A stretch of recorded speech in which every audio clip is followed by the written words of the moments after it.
Well, for those of you who do not know, my name is Jason. I want to welcome you here tonight for what I think is going to be a very enlightening discussion on the judicial retention election this fall. First things first, I want to thank Simpson College for hosting the event today. They've been wonderful partners with the Iowa Independent for this is our second event. We had one this spring. We hope it's the second of many, many, many to come. I'd also like to point Mr. Brian Steffen right over here. He's the head of the journalism department at Simpson College, and he's got note cards for anybody who wishes to ask a question tonight. Just flag Brian down. He'll get you the card, and then they'll get it to me, and we'll make sure it gets asked. So please, this will be a much better discussion if we get some stuff from you guys as well. So to get started, I just wanted to to lay out why we decided to do the panel today. In April last year, the Iowa Supreme Court ruled that the state statute limiting marriage to a union between a man and a woman violated the Equal Protection Clause of the Constitution. In its unanimous ruling, the court said the statute inconsistent with the Constitution must be declared void, even if it's supported by strong, deep-seated beliefs and popular opinion. Now, flash forward to today, more than a year later, and a campaign to oust the 3 Supreme Court justices who are up for a retention vote is in full swing and getting attention across the state and the nation. And depending on who you ask, this is easily one of the most important elections in the country.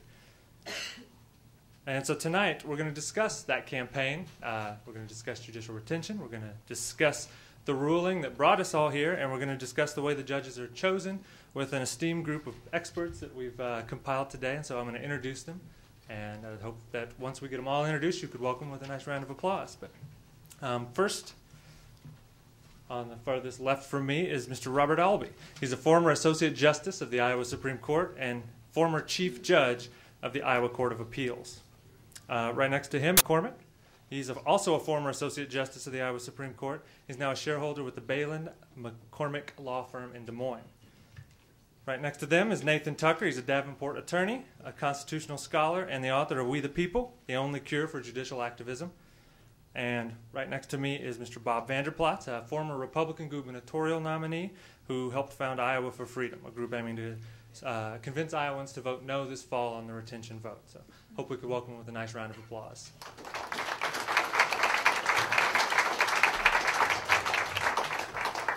And I thought we'd start with just sort of, not so much opening statements, because this isn't a debate as much as it is just a discussion, but I thought I'd start with Mr. Vander Plaats, because it really is his campaign that sort of sparked this forum. So I was hoping you could just sort of explain why you think this is an important issue and how you got involved in this effort. So. This is an important issue, and I first of all want to thank Simpson College and the Iowa Independent, is that right? There you go. All right, just want to make sure I give you due credit for hosting this discussion and forum. Regardless of your view on marriage, and I've had this conversation with a lot of people all over the state, is we really need to take a look at who makes the law, who executes the law, who gets to amend the Constitution. Because if we start allowing a court to make law, to execute law, and to amend the Constitution, you will get tyranny, not liberty.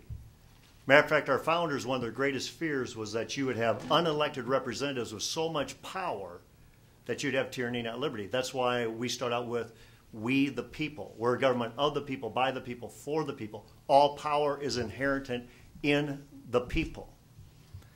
Chief Justice Turnus, yesterday in her campaign to stay in office, she made a comment about this isn't as much about the justices as it is about the courts that we will have in the future.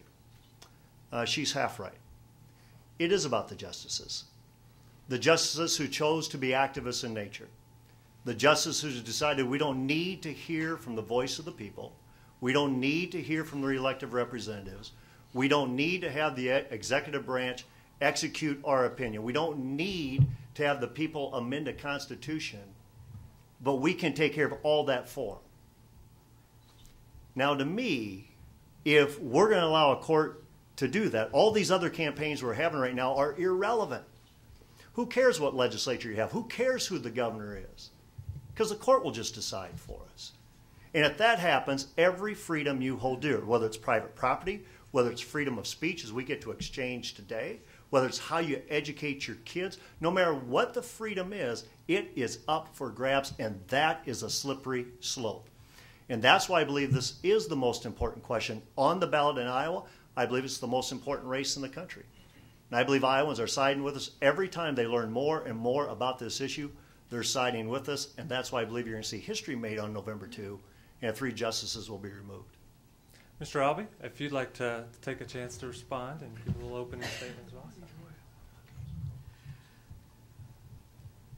As I look around here and see the number of people, and at this hour of day, this must be a mandatory class.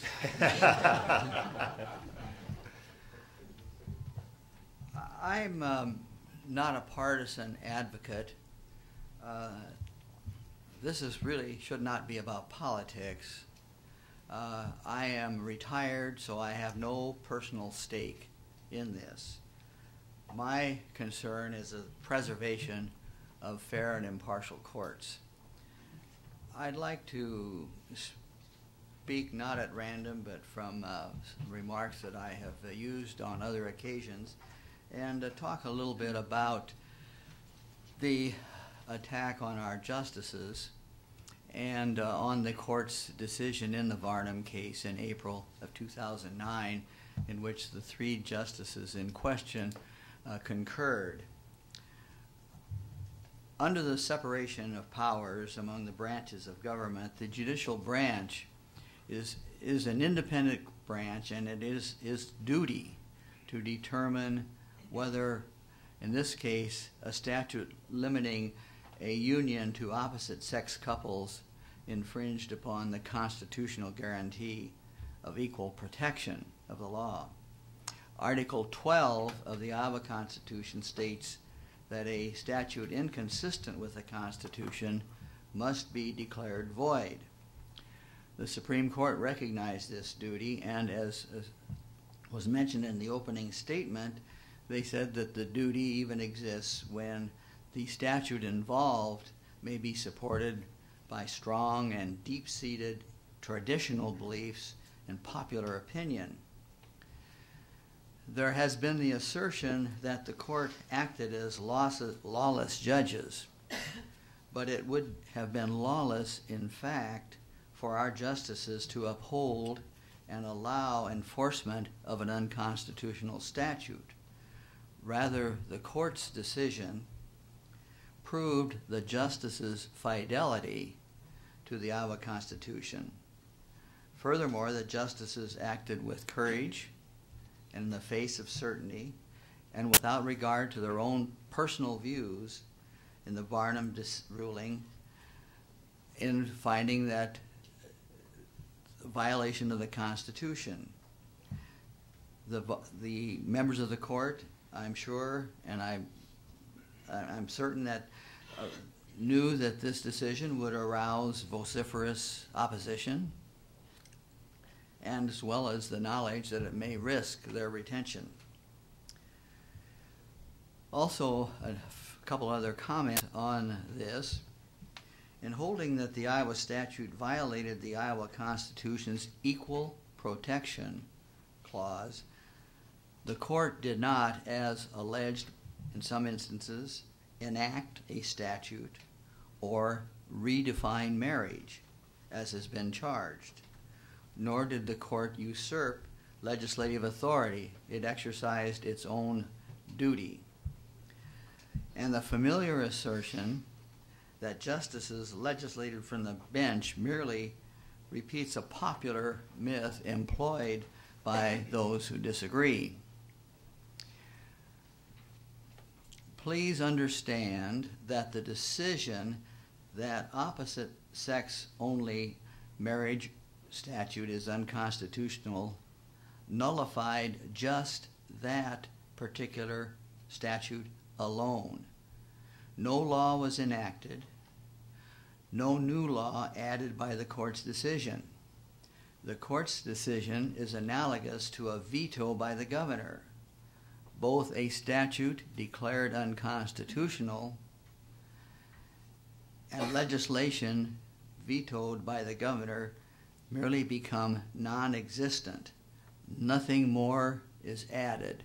Nothing new has been acted.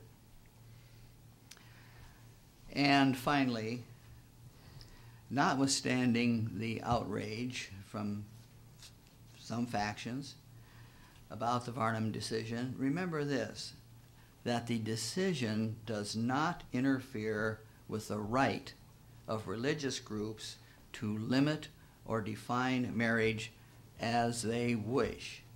The Varnum decision relates only to civil rights guaranteed by the Iowa Constitution.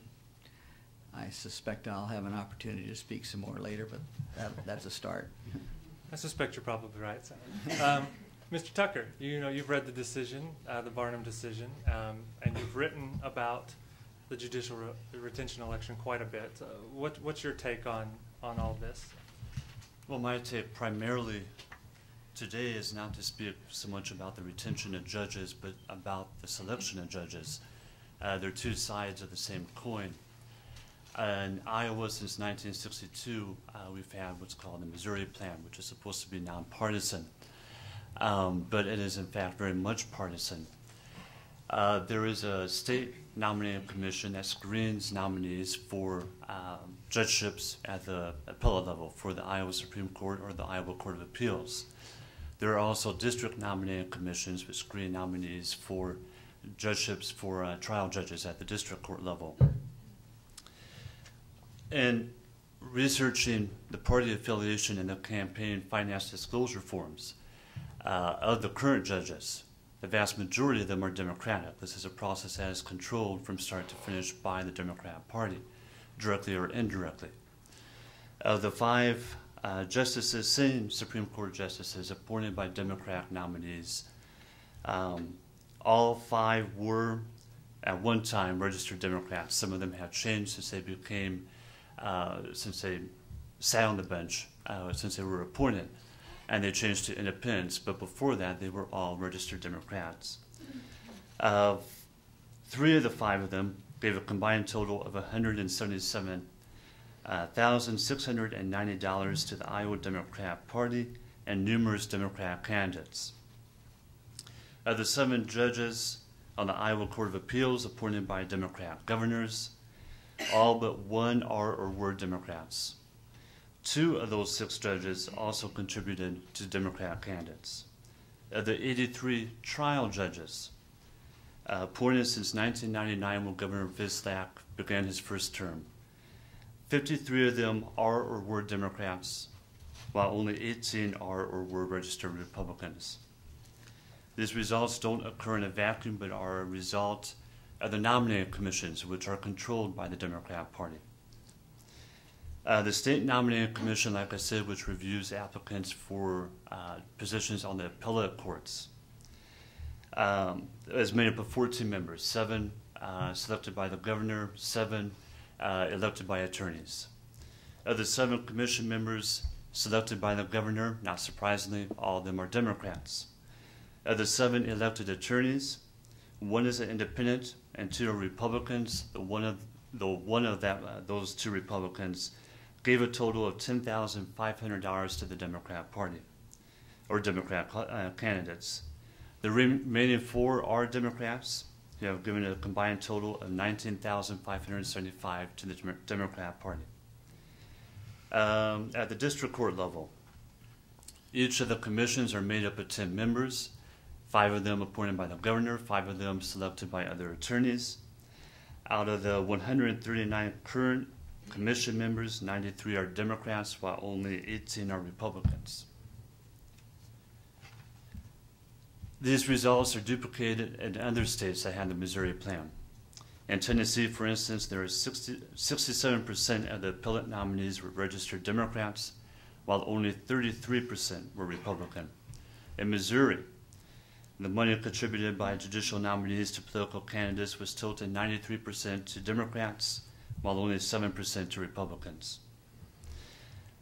There's a group that is advocating for the Missouri Plan, what Iowa currently has, and they would like other states to change to what Iowa has, called the American Judicature Society. One of their research directors actually did a study. And he concluded saying that, and I'm going to quote here, a review of the social scientific research on merit selection systems does not lend much credence to the proponents' claims that merit selection insulates judicial selection from political forces, makes judges accountable to the public, and identifies judges who are substantially different from judges chosen through other systems. Finally, he says there are no significant systematic differences between merit-selected judges and other judges. So I think the claim that Iowa's current system of merit selection and that it's nonpartisan isn't true. I think the facts bear that out. I don't think there's any proof that there's any play for pay. Rather, it's just a culture where these nominees to the bench are known by the Democrat Party because they share the same ideology, they have contributed, they participated by and large in Democratic events. And so they've come to the attention of the people who make the selection over who the nominees are. And I think that we need to have a review of how judges are selected. And to change it, my preferred method of changing it to would be the federal system, but to change it to a process where the people who make the decisions over who serves on the bench are accountable directly to the people rather than by commissions that are indirectly at best accountable to voters. Mr. McCormick, I want to get into the idea of how we select judges, and you're free to talk about that, but I'd also like to get your opinion on the Varnum decision itself as a former Supreme Court justice, and whether you think that decision was ruled correctly in your opinion, but even more so if you think that the judges deserve retention this fall. So. My view is that the Supreme Court of Iowa, in deciding the Varnum case, acted not only courageously, but in the highest tradition of their constitutional responsibility.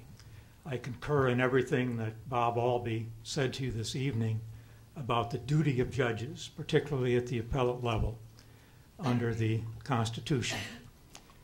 I would commend to your attention those of you that have an interest in history and would like to know what the founders actually said about the independence of the judiciary and the role of the judiciary. The paper entitled number 78 in the Federalist Papers, authored by Alexander Hamilton, he explains there the importance of judicial independence and the notion of insulating the judicial branch from the forces from time to time of majoritarian feeling in the community, such as manifested by the campaign that Bob Vander Plaats is currently undertaking. The court, in 69 pages in the Varnum decision, analyzed the issues, analyzed precedent, including precedent in Iowa, including a case that I wrote years ago when I was on the court having to do with the family as an institution in our society, cases from other jurisdictions, precedent from the United States Supreme Court, discussed the analytical framework for determining the constitutional issue. This is, at its root, a civil rights decision. The issue for the court was whether the statute that limited marriage to opposite-sex couples would withstand scrutiny under the Iowa Constitution's Equal Protection Clause. And that is exactly the analysis that our court undertook. It determined first, within precedent, what the level of scrutiny should be, because there is a framework in analytical discussions of constitutional issues which deals with the exactitude or the care that a court takes in determining whether or not a statute can pass constitutional muster. And there is a least, or a lowest level of scrutiny called rational basis scrutiny. There is the highest level of scrutiny, which is present in cases, for example, age or race discrimination, which is a level called strict scrutiny. And there is a middle level of scrutiny. In the Iowa court, after examining all of the precedent from all of the courts in the country that had relevant decisions, including Iowa, made a determination that the middle level of scrutiny would apply in this situation. And that required the court to examine the rationales which were argued. And it was competently argued on behalf of the county. It was the Polk County recorder who was the defendant in the case. And the arguments were made, several bases, to try to justify the distinction that was made in the statute. And the court examined each one of these bases for maintaining the statute carefully, and ended up determining that none of these bases were sufficient to establish a basis for the discrimination that the statute exacted. And this was the basis then on which the court made its decision. Now, one can disagree with one or more of the intermediate steps that the court took in reaching its decision.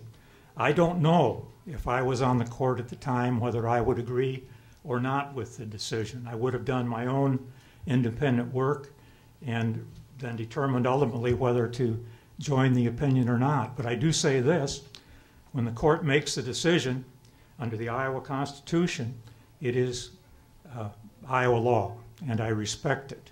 And so I would defend it unless or until it is overruled. The appropriate way, if one is unhappy about a constitutional decision made by the court, is not to try to oust the judges who made the decision, but to try to change the Constitution, or to try to persuade a subsequent court to overrule the decision that the court made.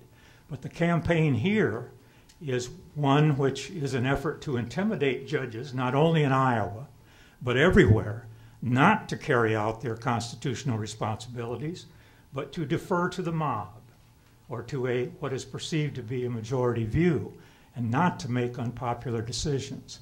But we depend on our courts to make unpopular decisions. They protect us. Courts exist to protect individual rights. They do not exist necessarily to protect the interests of the majority from time to time. The people spoke to us in Iowa through our Constitution. The relevant Constitution is our 1857 Constitution. And it is not accurate to accuse these judges of having been activists. It is not accurate to say that they made a decision which is beyond the jurisdiction of courts. It was a decision that was made within their jurisdiction and within their responsibilities to decide constitutional questions when they're brought to them. It was a courageous decision, and I think we owe it the appropriate respect. Now, as to the system we have had since 1962 this modified Missouri plan. And I started practice really just a year or two before it was initiated, and have seen it operate over the years, not just yesterday, not just under Governor Vilsack, but under all of the governors that we have had since 1962. And I was a member of the State Judicial Nominating Commission from 1996 through 2001. When I went on the commission, I was an elected member from what is the 3rd Congressional District.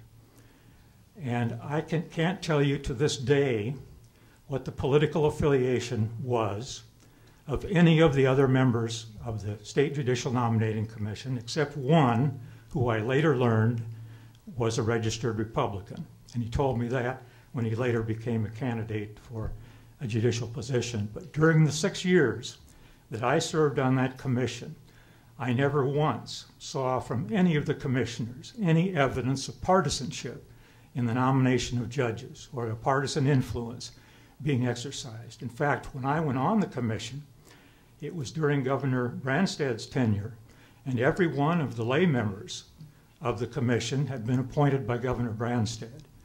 I don't know the political affiliation of any of those folks. I knew one was a former clerk of court, but I don't see any evidence of partisanship in the way it operated or in the nominations that resulted. The two members of the court who presently are on the court, in whose nomination I participated, were Justice Cady. He was nominated from what might be characterized as a Branstad commission, and Justice Strite, who was nominated toward the end of the period that I was on the nominating commission. I just do not agree that we have a partisan selection system. The two members of the court now who were very active in politics were outstanding lawyers. One had been chair of the Supreme Court Judicial Qualifications Commission that deals with the discipline of judges. The other had been a Solicitor General of Iowa. Both of them were just brilliant lawyers with a strong record of public service. And they were among three nominees each time, and they happened to be the two that were selected.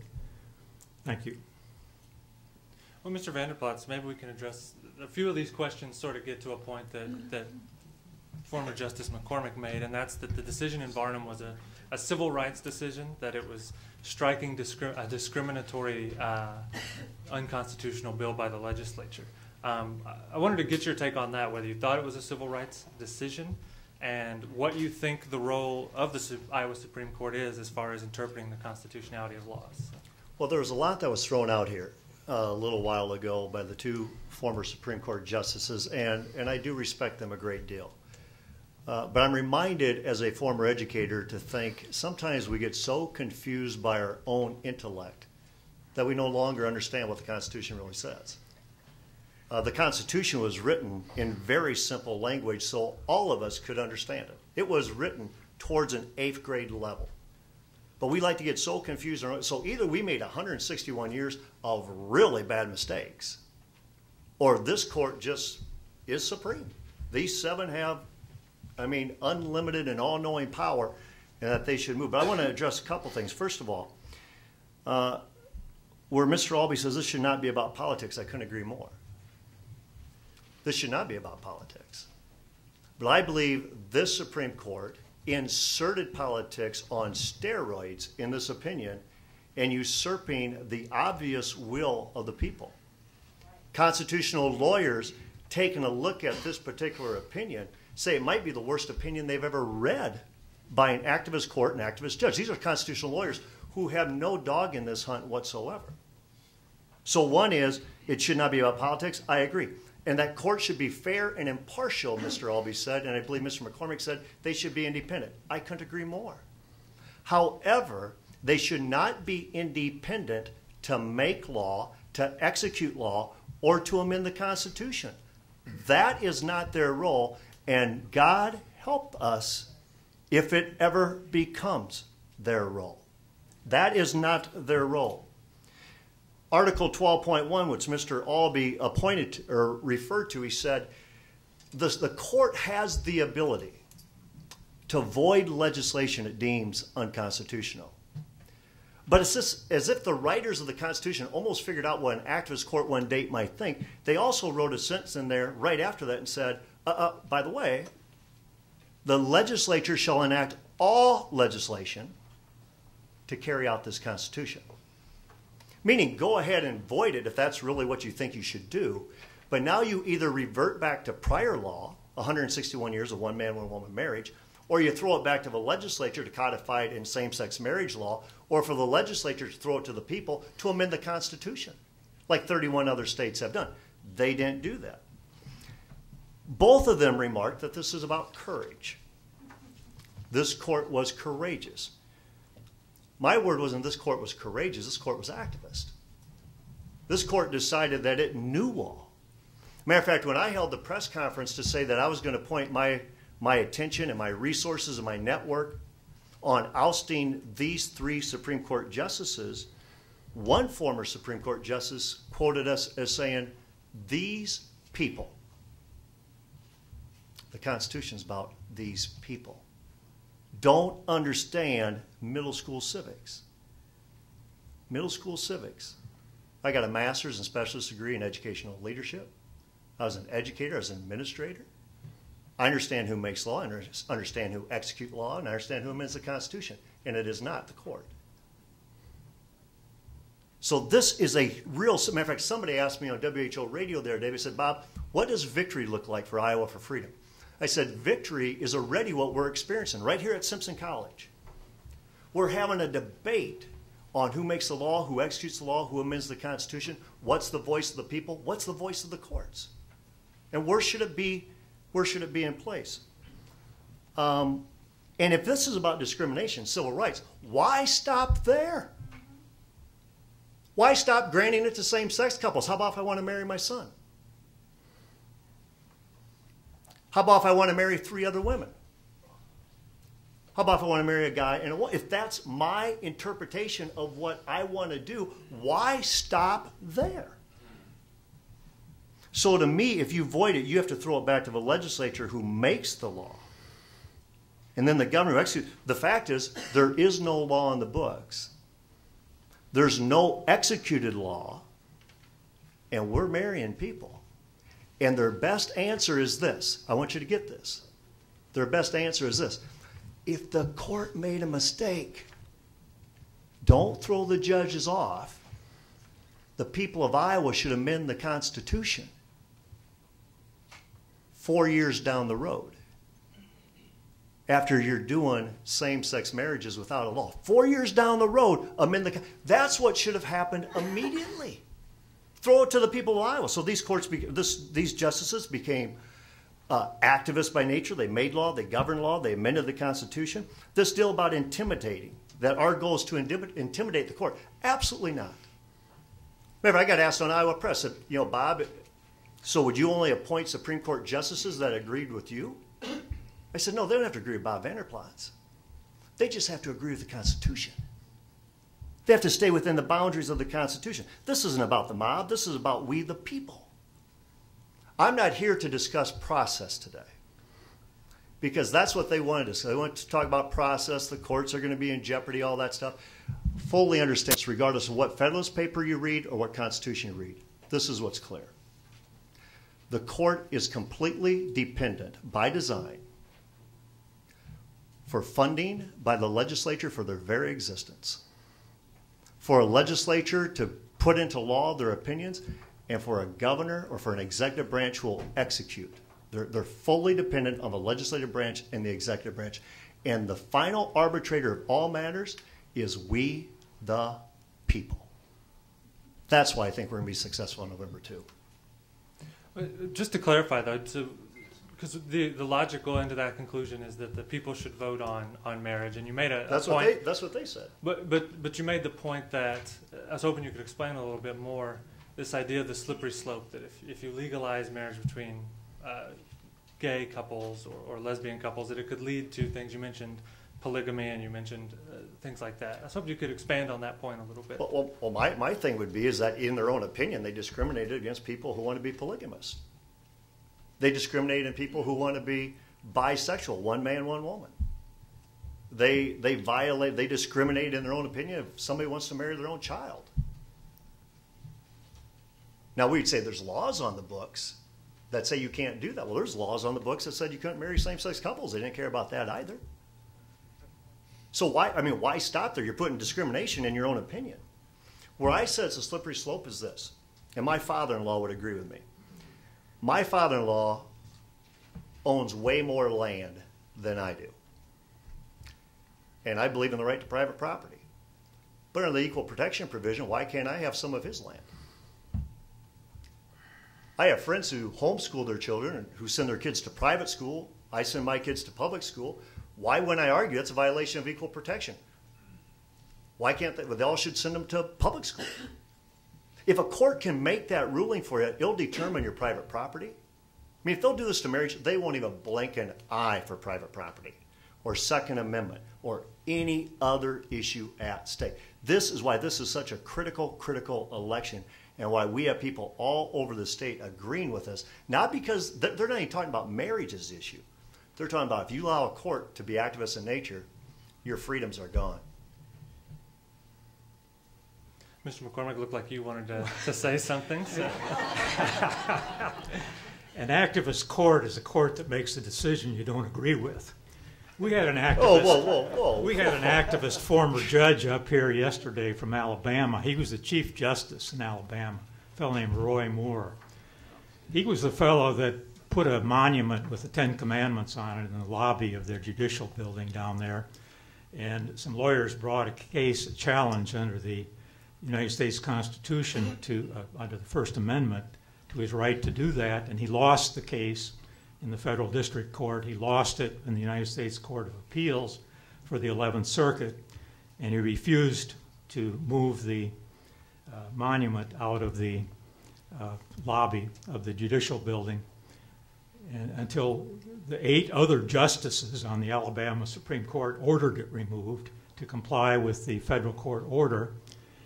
And then the Judicial Qualifications Commission, equivalent in Alabama, removed Judge Moore from office as Chief Justice of the Alabama Court for his conduct.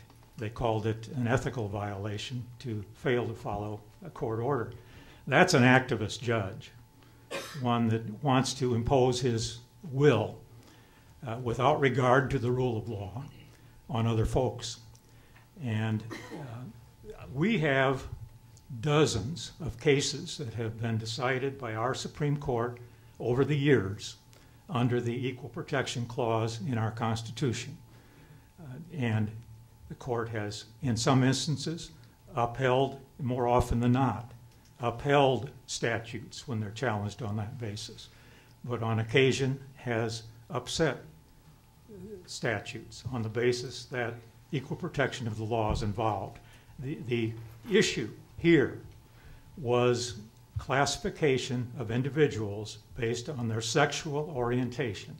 It had nothing to do with parents marrying children or whatever other parade of horribles Mr. Vander Plaats wants to portray. The narrow issue before the court was whether that classification based on sexual orientation with respect to the right to marry was one that would withstand that constitutional challenge. And we have dozens of cases that have upheld property rights. Our court has a reputation as being a moderate court in comparison with other courts in the United States. The United States Chamber of Commerce, in its most recent study and ranking of courts, ranked Iowa 4th and 5th on the basis of overall fairness and impartiality, and its standing in relation to the courts of other states. It's not a court out of control. It is a very modest court, most of its decisions being decisions that are very much mainstream decisions. But a court can't choose what cases it hears. It hears cases that have high emotional content, like the Varnum case, when they're brought to the court, and the court has no alternative other than to decide them. And this is not a case where it is up to the Supreme Court to send a statute back to the legislature to be corrected. The role of the court was to determine whether that statute was void or not. The court made that decision. There was nothing to send back to the legislature. It is not the court that makes the decision whether or not the Constitution will be amended. That is a decision which is made by the General Assembly or the people of Iowa. Thank you. Go ahead. As long as we're having a discussion, I don't know if we're on a time debate or not. The court shouldn't be about mainstream decisions. The court should be about the Constitution. Plain and simple. It's not about what's in the mainstream. That's why I have such a problem with this court, these 7 justices who said, we're going to hold Iowa's Constitution up to an evolving standard with each generation. They don't get to evolve our Constitution. Only we the people get to evolve the Constitution. Who made them the rulers of us? That they get to evolve? No, it's we the people who get to amend the Constitution. An activist court is one when they have a ruling you don't agree with. Let's play this out. There was a guy in Illinois one day who was going about his business, and a court determined that slaves are property. And he said, I can't live with that. And he ran for president. And Abraham Lincoln became president. And when he became president, he issued the executive order of his day called the Emancipation Proclamation, which led to the 13th Amendment, which led to the freeing of slaves. There, President Lincoln held a court in check. While you're thinking, in 1839, the Iowa Supreme Court, which was in the territorial court, held that a slave from Missouri in Iowa was not property, and that person that he should be a free person. That was 30 years before the United States Supreme Court dealt with the same problem. And once again, this court in Iowa was way ahead of the curve in civil rights. It was time out. I mean, I understand what he's saying, and thank you for interrupting my pause. It was for effect. Really dramatic. What the court did, the court was affirming where the people of Iowa were. The people of Iowa aren't here. And so the people of Iowa, the voice isn't heard. I was interviewed by a national news organization. The host of a national news organization said, Bob, I traveled the country. I'm telling you right now, the people of America are confused about what happened in Iowa. I mean, I think most of you, whether you agree with the opinion or disagree with the opinion, on April 4, 2009, you woke up, you went, what? What happened? I mean, whether that was a good what or a bad what, but it was a what happened? And I told this news host, I said, it's not just the people around the country that are confused about what happened in Iowa. Iowans are confused about what happened in Iowa because they had no voice on the issue. Their elected representatives weren't heard. The people of Iowa weren't heard.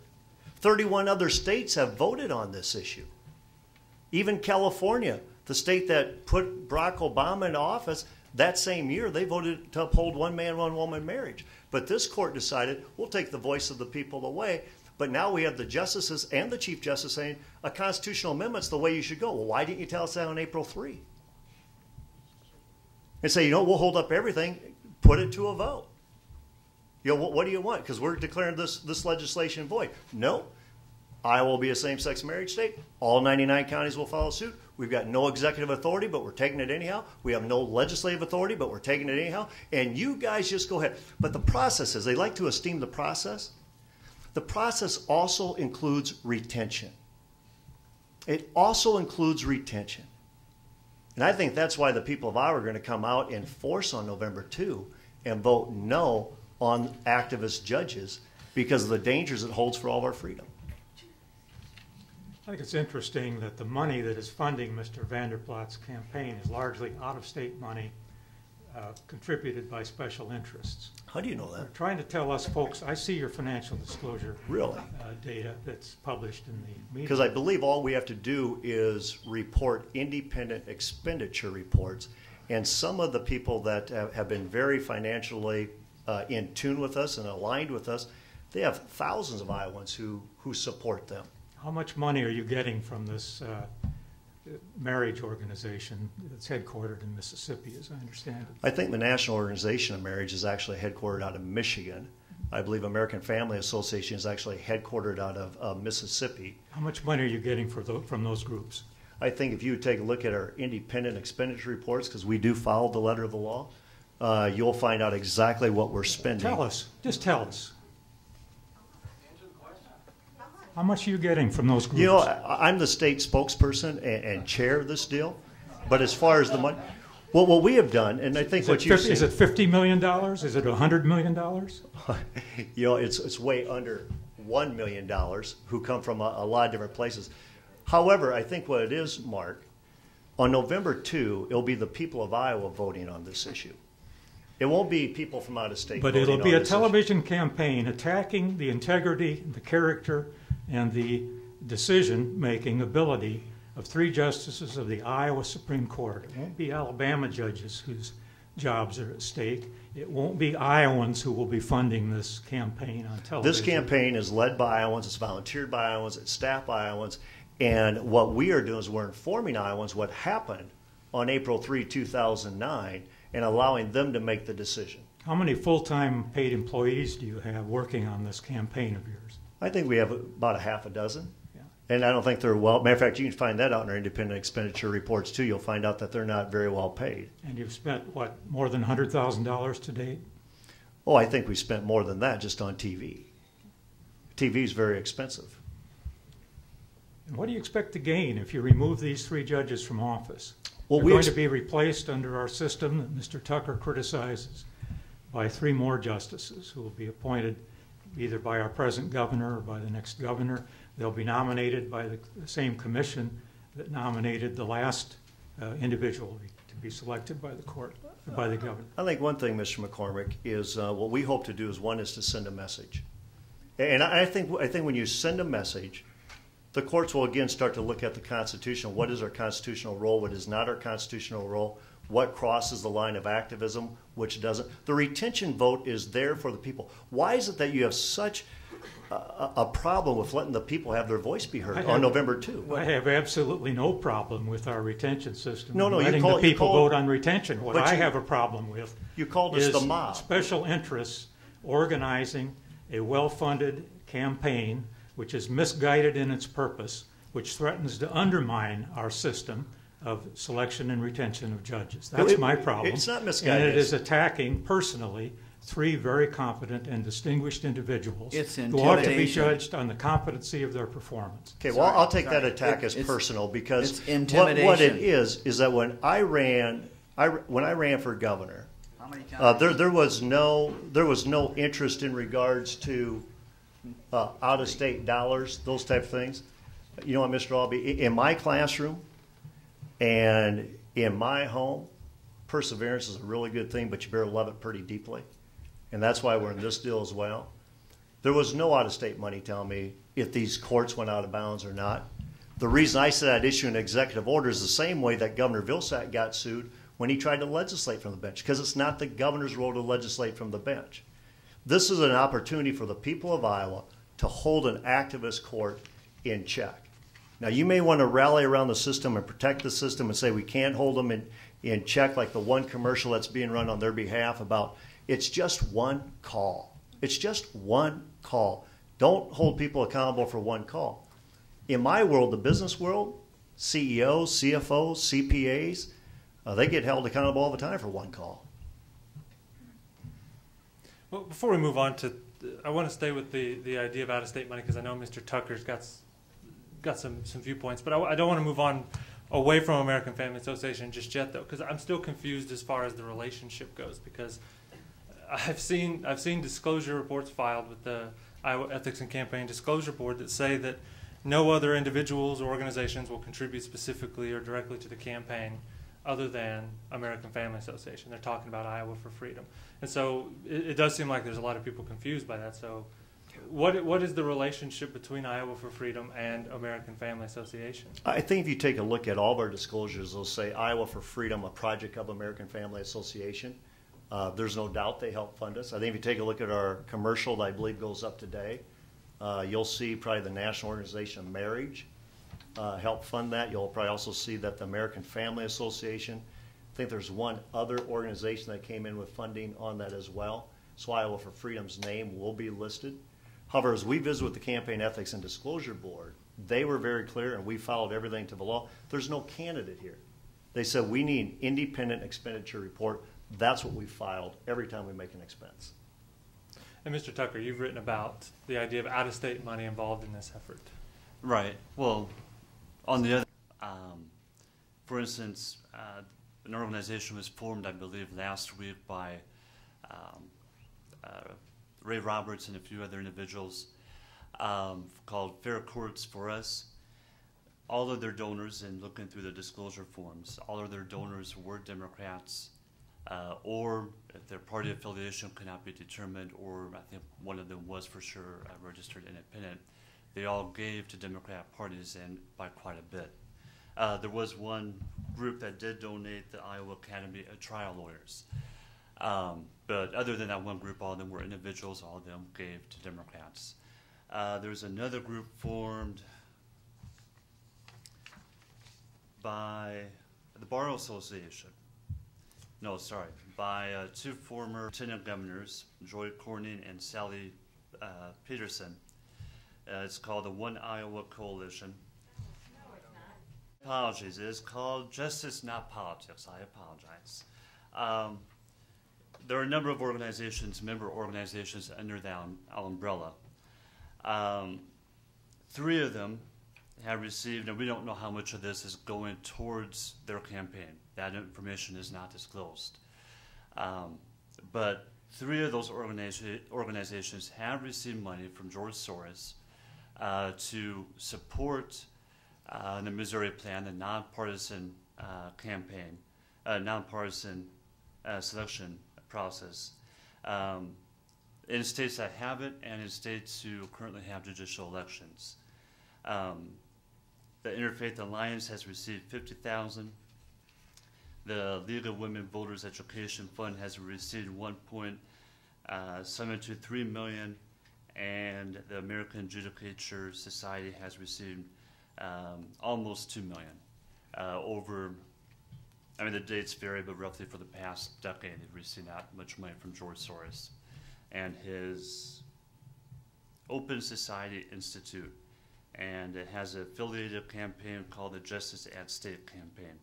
Now, again, I don't know how much, they don't have to file disclosure forms, or at least they haven't had to date. It's come from how much of the money they're using right now for the retention campaign has come from George Soros, but we do know that they have received money from George Soros for these type of efforts. For that, what is your authority for that? The disclosure forms, And campaign disclosure forms. And have you seen them? I have. I don't know. For I think that's made up. Not the only thing. I think one of the reasons why there's national interest in this, one is Iowa's definitely in the crosshairs of the entire country.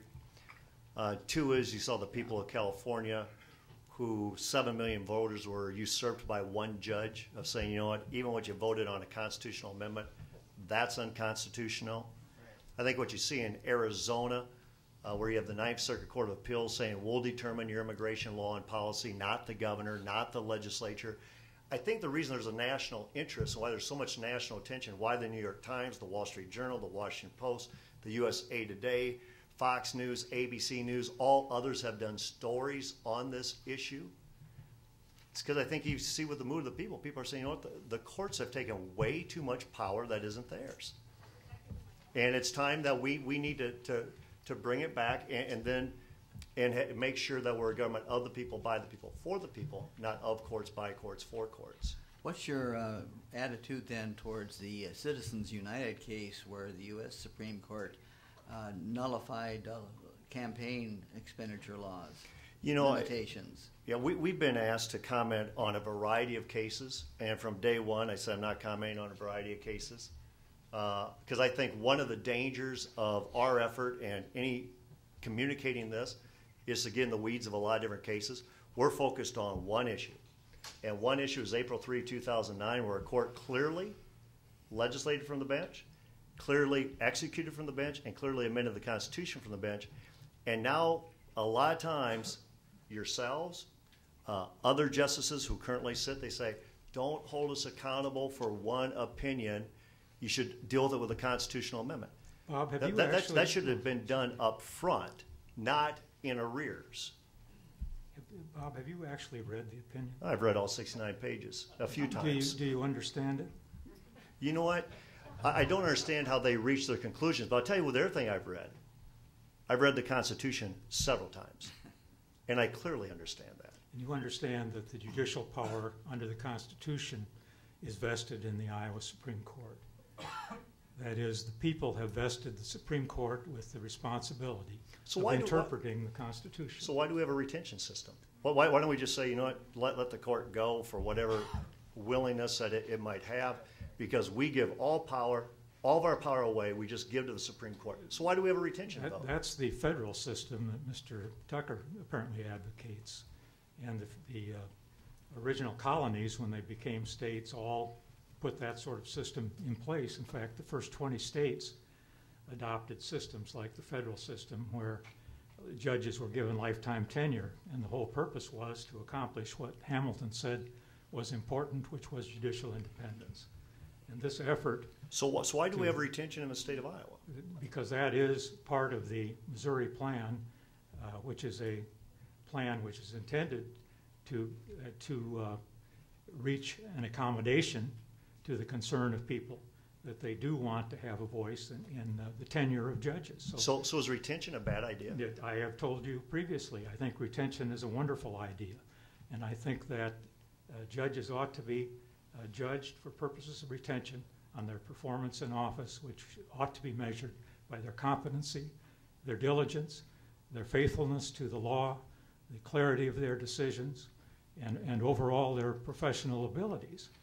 And it ought not to be a decision which is made, as your group advocates, on the basis of the unpopularity of one decision. You see, you tend to know more about my group than I do.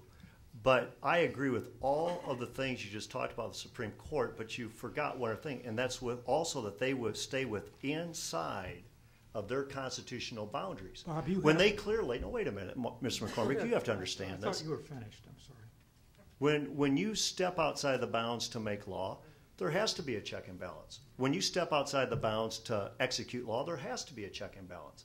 When you step outside of your bounds to amend the Constitution to give rights the founders never could have imagined, you have to have a check and balance, and the retention process is that check and balance. If we're going to allow this form of government to actually exist, and that's why I think it was right when Governor Vilsack got sued for trying to legislate from the bench, and why he lost both times when he tried to legislate from the bench. They held him in check. Governor, I'm sorry. But at the same time, we the people have a chance to hold the court in check here. I think Governor Vilsack became a defendant in a lawsuit. In fact, I represented the plaintiff legislators in it when he, by executive authority, sought to enlarge every right to say, you know what, if the legislative branch is going outside of its bounds to execute law, I'll hold them in check. If the judicial branch is going outside of its boundaries to do something they shouldn't do, I'll hold them in check. The same way the legislative branch holds the executive branch in check when they try to make law. Why would that be so that would have been a great debate, and we would have had it. That is totally contrary to the provision of the Iowa Constitution, which says that each branch will exercise the powers appertaining to that branch, and none shall infringe the prerogatives of the other. Exactly. You know what? I wish you could repeat that. Because what it's saying is saying each branch has its prerogative, but it shouldn't go outside of its jurisdiction. What we had here on April 3, 2009, they clearly went outside their bounds. I mean, if I'm a basketball official, I say you're out of bounds, we need to give the ball to the other team. The fact is they went outside of their boundaries. They should have been held in check, and they will be held in check on November 2. Well, you have reached the conclusion and have expressed the opinion, and apparently have the opinion, that the court exceeded its bounds or its proper constitutional responsibilities. There are many of us that disagree, in fact, emphatically disagree, and believe instead that the court did exactly what courts are supposed to do when they're faced with a constitutional challenge. And it's the sort of thing that the United States Supreme Court routinely does, and did, for example, in the Citizens United case when it was dealt with an issue of commercial speech. Can you believe that our founders back in 1787 considered that the Supreme Court in the year 2010 would be deciding on a concept of commercial speech, that it was contrary to the First Amendment of the federal Constitution to require commercial interests that contribute to political campaigns to the court would be ruling on that issue and holding that they did not have to disclose the source of their contributions. Of course, the founders didn't contemplate something like that, so the The United States Supreme Court was carrying out what it perceived as its constitutional responsibility in deciding that First Amendment issue, and courts do that routinely. That's exactly what the Iowa Supreme Court was doing in the Varnum case, and what courts all over the country have to do when challenges of that nature are brought to them. We simply disagree with your allegation that they went beyond their authority. We don't believe they went beyond their authority, and I don't believe that there is any constitutional basis for your assertion to the contrary. It's an opinion you have. It's the premise of your group's campaign, but it's not accurate.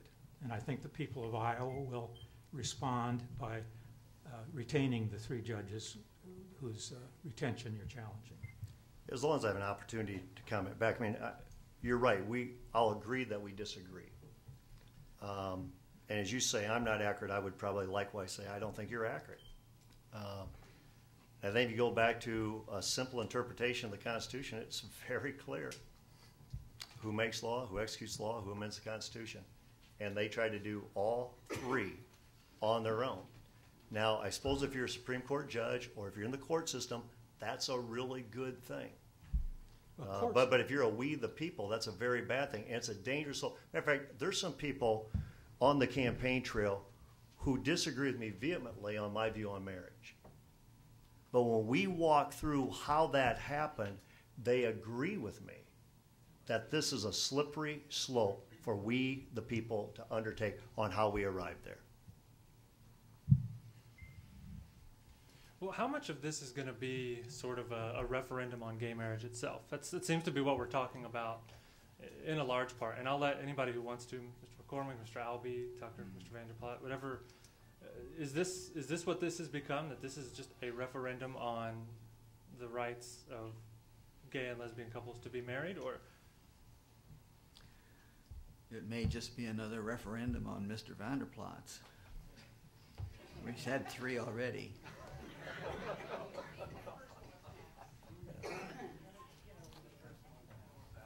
You know, what's interesting, though, is that most people talk about perseverance being a virtue. And we tell our kids, persevere, hang in there. You know, if you get knocked down, get up, try again. That's what made America great. And it's quite discouraging, disappointing, and disheartening that a former Supreme Court justice would lower himself to that. And when you take a look at this, you know, we talked about this a lot. Is this a marriage referendum? To me, this is about freedom. That's why we called ourselves Iowa for Freedom, not Iowa for Marriage. Happens to be the issue. And I'd be willing to debate that all day long. But the way they arrived at their opinion and implemented this, I mean, we're marrying people without law, without anybody executing law. That's a slippery slope to go down. And that's not what our founders had intended. We got a question just came in from the audience. I think it sort of fits with this. Is there ever a good or appropriate use of the Equal Protection Clause? And I assume that's for either Mr. Vander Plaats or Mr. Tucker, because that was what was used in the Varnum decision that we're talking about. You want to address? I've been talking a lot. Yeah. This is equal time, so this is. Go ahead. This is your campaign. Protection provision. And initially where it had to deal, and it surrounded the slavery.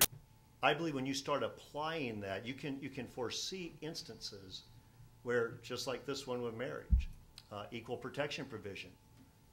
Well, where does that end?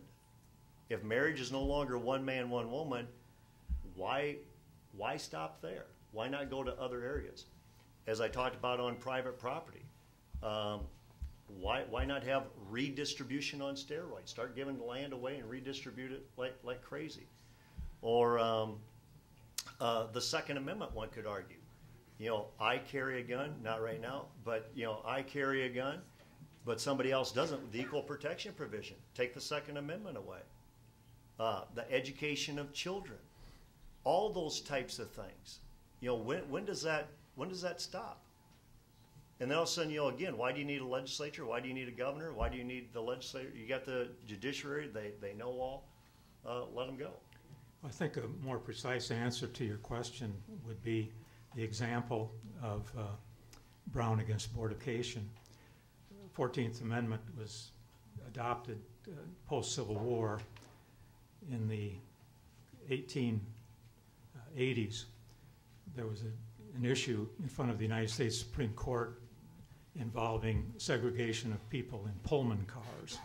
And a case called Plessy against Ferguson was decided under the relatively new Equal Protection Clause by the United States Supreme Court. And the court in that case decided that the classification of individuals based on race by requiring their segregation among separate Pullman cars was not a violation of equal protection for the people that were segregated. That was the separate but equal doctrine. A young fellow at the time in the 1920s named Thurgood Marshall started a series of lawsuits on behalf of minorities in an effort to sort of build momentum toward bringing to the United States Supreme Court a challenge to the decision in the Plessy against Ferguson case under the Equal Protection Clause in the federal Constitution, and that culminated in the Brown against Board of Education decision decided by the United States Supreme Court in 1954.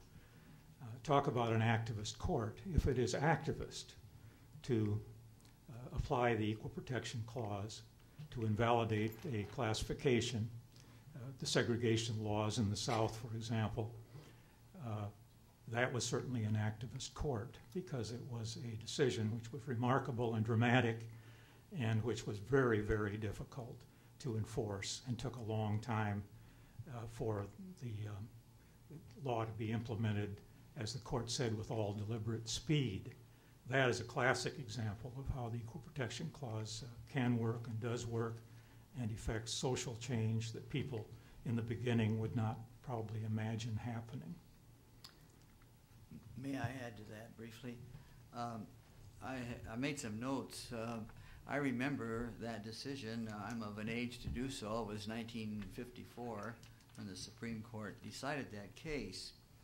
And that decision, which was unanimous, unleashed a firestorm of criticism.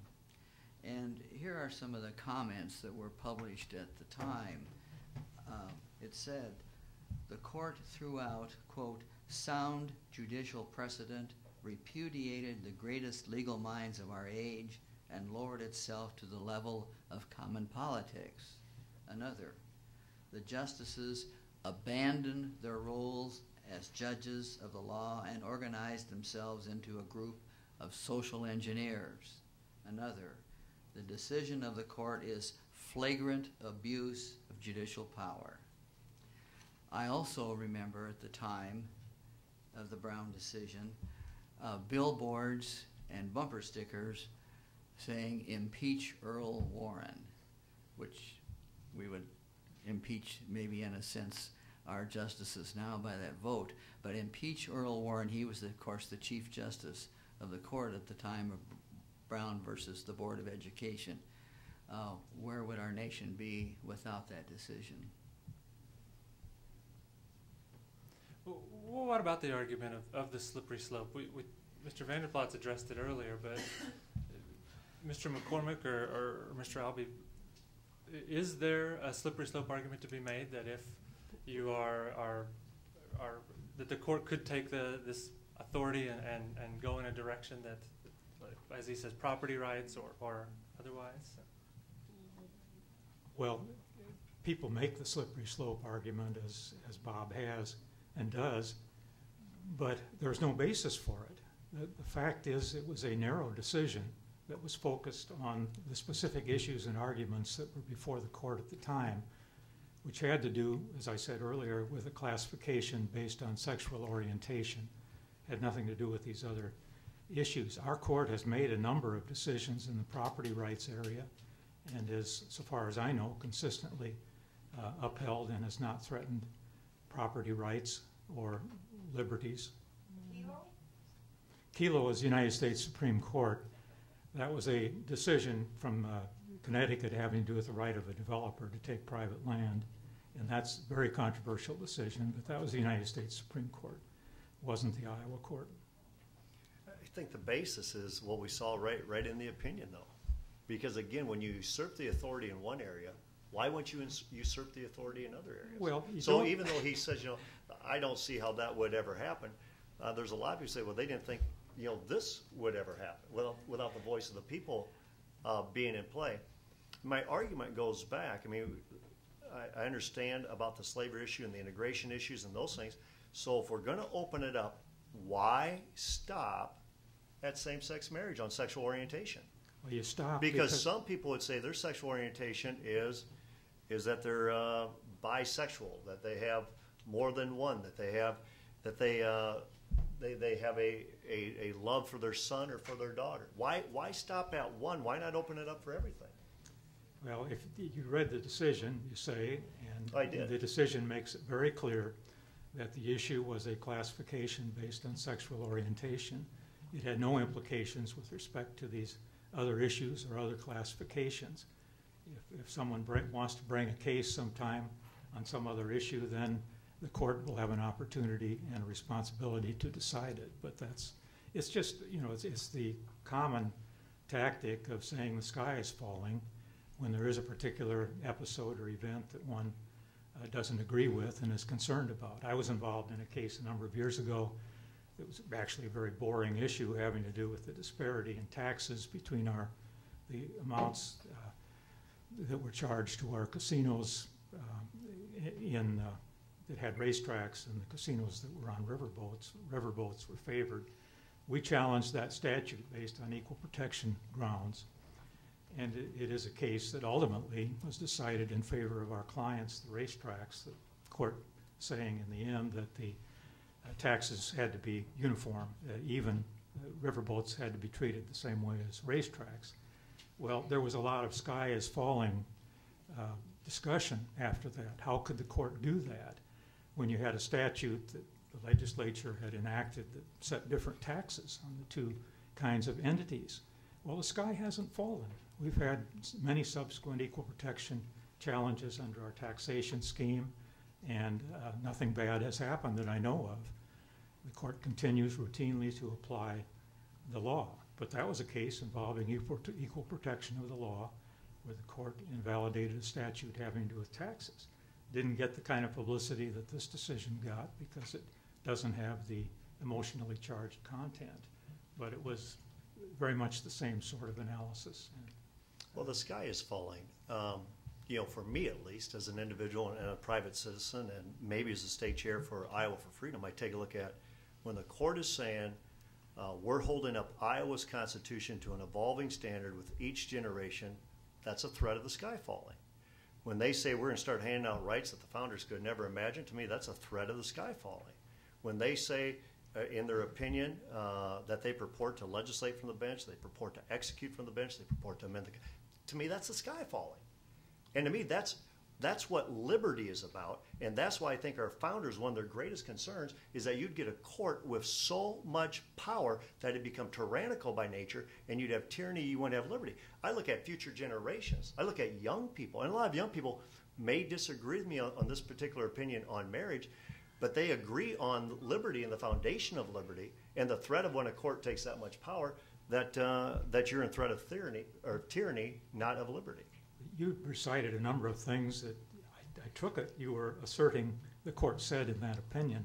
I don't think the court said those things in that opinion. I think when you read through it, they purported every one of them. No, they didn't. Not with a fair reading of that opinion. Next time we have a forum, we'll have a PowerPoint presentation as well, and we'll have the highlighted sections. That'll be fine. It's going to be pretty boring. I'm glad we're getting along again up here at least. So. Oh, that's assuming that this is exciting. Well, we're talking about the retention vote. I wanted to talk about the consequences of the retention vote, both for those that are in support of the idea of voting no on all three of the justices and those opposed to it. To those that are opposed, what are you afraid are going to be the effects of a no vote? And for those of you that support it, what do you hope will be the effects of a no vote? And we can start with, why don't we start with Mr. Tucker, because He's been awfully quiet up here. So. Well, I was primarily going to talk about the selection process. So I'll let the debate on other issues, especially the retention issue, to others. But I think, as Bob has mentioned, I guess talk for him. His hope with the retention issue is that it would send a message to judges, those who remain on the bench, that if they stray from the language of the Constitution, that they would be held accountable by the public. I think that is the goal of those who support the retention campaign. Well, one person's accountability is another person's intimidation. What people can perceive this organized campaign and well-funded campaign, including apparently a substantial amount of money from interest groups out of state, what it's trying to accomplish is removing these 3 judges, as Mr. Vander Plaats mentions, to send a message to these judges, and apparently judges everywhere. And the message is one of that those of us who would advocate retention believe is one of an effort at intimidation and vindictiveness. You make decisions we don't agree with, we're going to go after you. We're going to go after your jobs, and we're going to organize a campaign, and we're going to politicize a retention system because we're going to raise a lot of money, and we are going to hire full-time staff people, and we're going to run television ads and other media and turn it into the sort of thing that the kind of media circus that exists in those states that have partisan political elections. And in those states, it becomes just like the ordinary campaigns where judges are out trying to raise money to get elected to office. The most reasonable and logical source for them is groups that have an interest in the kinds of cases that are coming before those judges, or perhaps lawyers who have cases coming before those judges. And you end up with millions of dollars being spent on judicial elections where the question at stake is who's going to fill that judicial office. Here, it's a retention issue. But the role of money in the current campaign is very much like the role of money would be in a partisan political system where retention of judges or election of judges was on a partisan ballot. And I don't think we want that kind of system. Our system has, since 1962, I believe, worked very well. I have not ever, I've been in court a lot in counties all over the state as a judge and as a lawyer. I don't ever recall having any sensitivity to whether the judge hearing my case is a Republican or a Democrat. I have not known a difference between Republican justice and Democrat justice. I think we are remarkably lucky in this state, and at least since 1962, which is basically from what the date, that's the date from which my experience dates, had a remarkable system where we have been free of scandal and corruption, and we have had judges who have developed a reputation for fairness and impartiality, and at least in my experience, have never indicated in their decision making anything other than a good faith intention to do the right thing under the law. We live under a rule of law, and we have a system right now under which we are processing the disputes that exist among our citizens and in a system which I think is fundamentally fair, it is impartial, and it is the best alternative we have to dueling in the streets to settle our controversies. And it is free of the kind of influences which exist in those places where you have controversies over judicial selection and a partisan system, and where the role of money gives the impression that justice is for sale to the highest bidder. I have just never seen, in 50 years as a lawyer in this state, any indication of an inappropriate influence in a decision made by one of our judges. And I never ask myself, when I'm appearing in front of our Iowa judges, whether that judge is a Republican or is a Democrat or is an independent, whether that judge, when the judge was a lawyer, made a political contribution or not. I think we are just so lucky that we have a system that has worked so well, and I would hate to see it be plunged into the kind of partisan political thicket that an organized and well-funded campaign of this nature threatens it with. I would like to circle back a little bit to Mr. Tucker's opening remarks very briefly of having a gubernatorial appointee system of judges. And personally, I can't think of anything that is more political than that. Look at what happens at the federal level when there is a nomination for the court. There's the nomination that is always in question. Then there's the circus that is conducted by the judicial committees in Congress, and the long delays in confirmation, which have been caused by both parties from time to time. And in our state, we have an annual legislature which theoretically meets for 100 days. If you have a judicial opening in August and you need an appointment, and there probably would be several of those that would come along, when and how do you get the Senate back together to consider that nomination and the uncertainty that happens in between times? So I think there's a practical problem as well as strictly an ideological and a political situation that would be recreated. I think real quick, just to make it clear, is that we are not talking about process. This is about retention. And retention happens to be part of the current process. So when Mr. McCormick says we don't want that kind of a system, our system worked very well since 1962. It worked very well since 1962 when we were getting that boys and that girls and everything's okay, and nobody took the retention vote seriously. My guess is before this opinion and before this campaign, nobody really knew what a retention vote was, or very few people knew what a retention vote was. Today they know what it is. He makes a comment about inappropriate influence. Inappropriate influence, and money's having an inappropriate influence.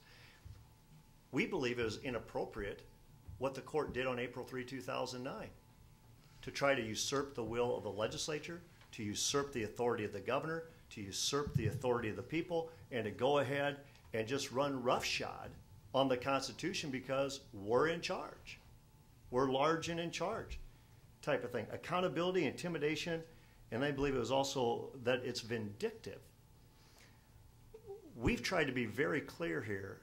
This is not, if it's vindictive, it's because they went outside their constitutional authority and bounds, and it threatens our very liberty to give us tyranny. Accountability and intimidation. I used to be a high school principal. Matter of fact, our kids took hundreds of tests every year. And a lot of times the kids never cheated on the test. But once in a while, they cheated. And we held them accountable. And we disciplined them in such a manner that there would be a corrective action that they won't want to do that again. The same way's here. They may have made a lot of right opinions, and they may have stayed fair and impartial and within their constitutional bounds, and that we should applaud. But when they go outside of their constitutional bounds, and they say, don't hold them accountable for one opinion, you know, I mean, don't be so narrow-minded here. They made hundreds. When they go outside their constitutional bounds, that's part of the process. We need to hold them in check here. That's why we have a retention vote. So the inappropriate influence of money, I don't think Iowans ever saw the inappropriate influence of power. And what we want to make sure is that that doesn't happen again. And that's why I think more and more and more people are siding with us, and why I think we'll be successful on November 2. And those three judges, if removed from office, will be replaced by three products of the same judicial nomination system, as nominated at least the last member of the court, and they will be judges who will be sworn to uphold the Iowa Constitution. And they will carry out their constitutional responsibilities too. And they will join a court of 4 other people who were part of the 7-person unanimous court that decided the Varnum case. And I don't think anyone expects that that court is going to reverse the Varnum case. So the only thing that would be accomplished by the removal of these 3 judges would be that there would be a deprivation of those 3 judges of their positions, and replacement with judges who would probably be like-minded. And if your purpose is not intimidation, those replacement judges should be free to carry out their constitutional responsibilities and make decisions under the Equal Protection Clause with the same freedom, and not have to worry about having campaigns brought against them if they carry out their constitutional responsibilities and declare a statute void. But it is hard for me to believe how anyone who actually reads the Varnum case and the precedent cited in the case could say that these 3 judges who participated in that decision exceeded their constitutional authority. They had a constitutional responsibility to examine that statute under the light of a constitutional provision that says that a statute that is inconsistent with the Constitution is void, and they made a careful analysis and unanimously concluded that that statute would not measure up with the Equal Protection Clause of the Constitution. So what you talk about as, I think, a message or a check on the judiciary, I perceive at least, and many of us who are defending the retention of these judges, believe is an effort to prevent judges from exercising constitutional responsibility in similar situations.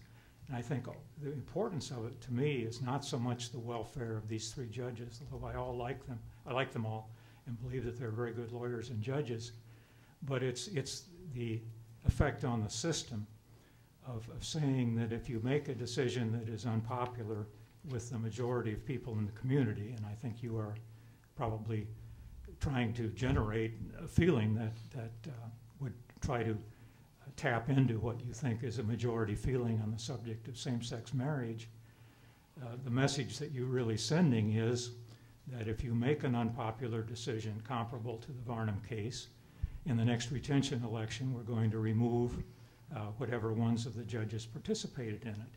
But it is not judicial activism, and it is not an excess of judicial jurisdiction or authority to carry out a constitutional responsibility.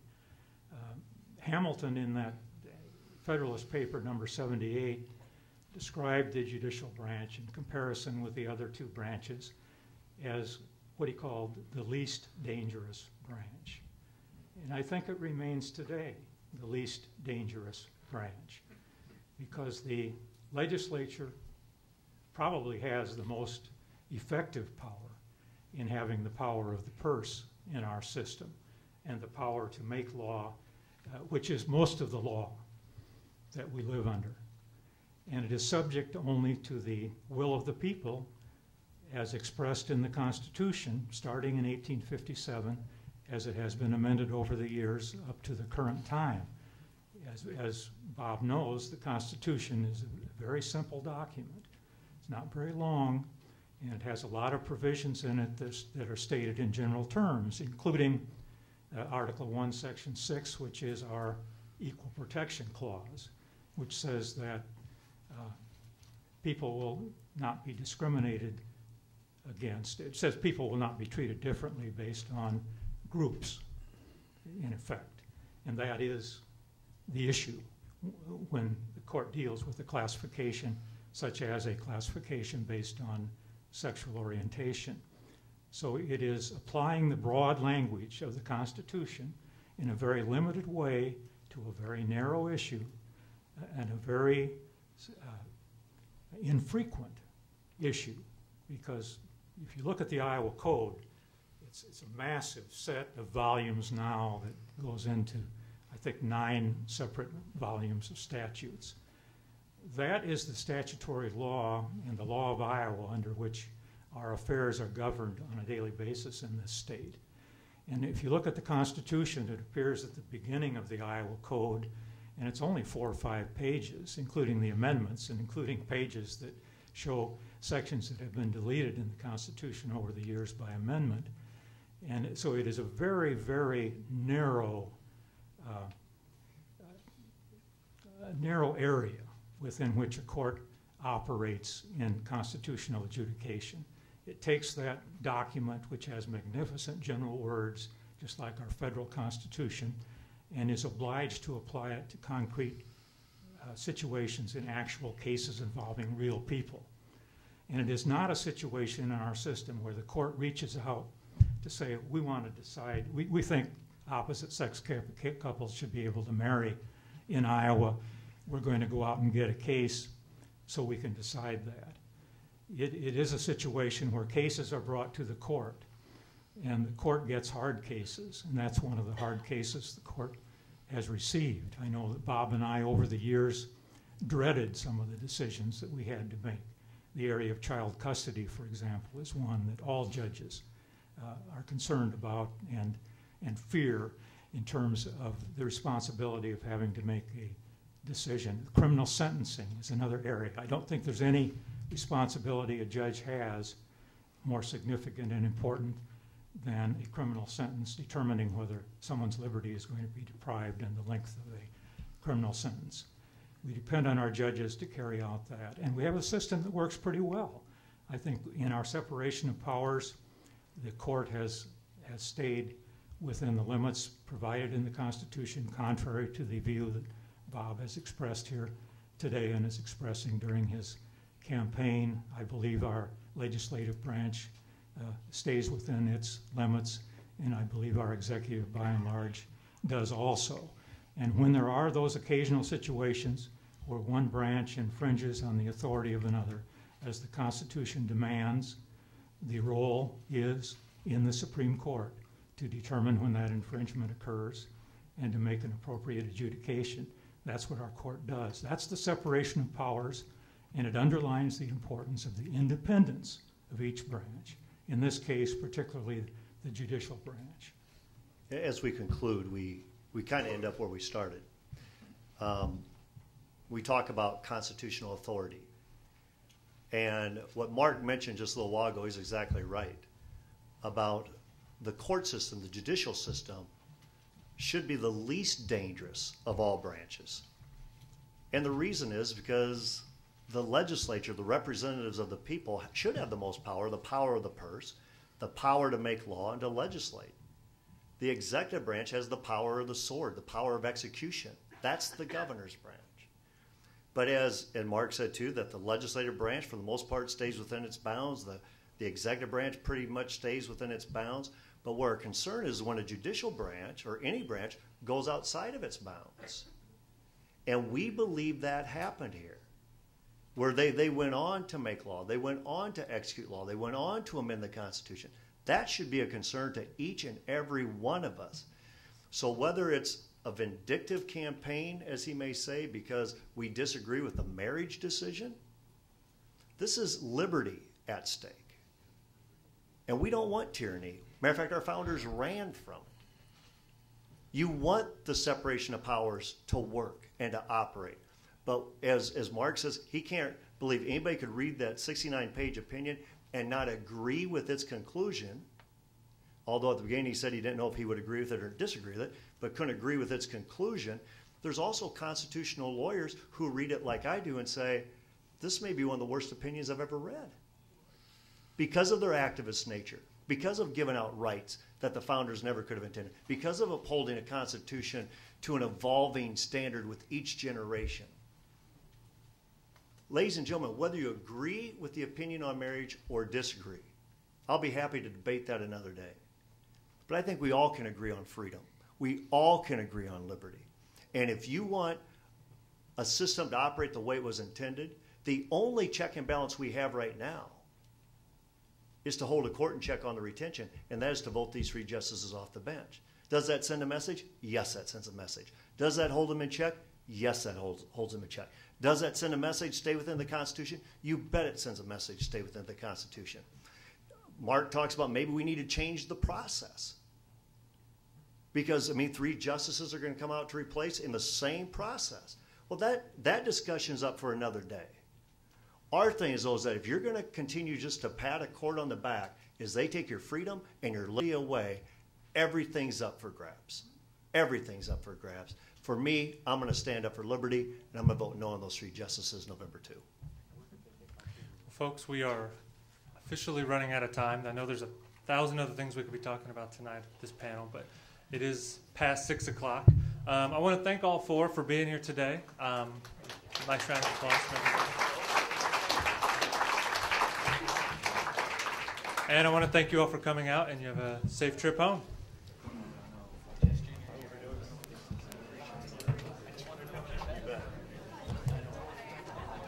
Pleasure to meet you. Yeah. I've seen you a couple of times. Is that right?